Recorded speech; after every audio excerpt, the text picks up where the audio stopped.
जो है वो नागरी रस्म ख़त इख्तियार करने की कोशिश की गई। तो मुसलमानों ने बहुत ज़्यादा इस पर काम किया, बिलखुसूस सर सैयद अहमद ख़ान और उनके रफ़क़ा जो हैं। सर सैयद जो हैं हम जानते हैं कि वो पहले हामी थे मुत्तहिदा हिंदुस्तान में रहने, यानी वो चाहते थे कि सब मिल कर रहें।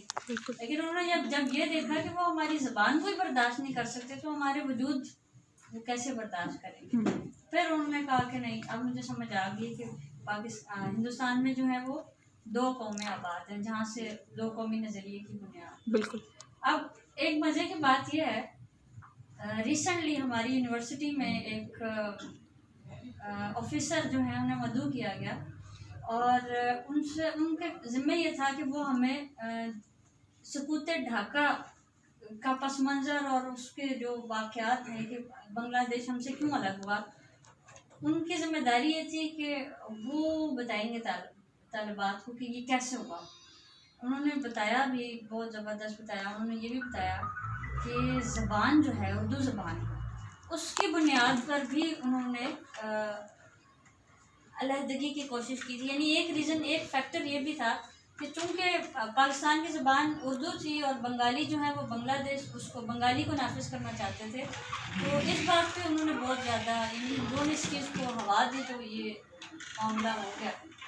और कायद-ए-आज़म ने दो टोक अल्फाज में 1948 में ढाका में खिताब करते हुए कहा था कि पाकिस्तान की कौमी ज़बान उर्दू और सिर्फ उर्दू होगी।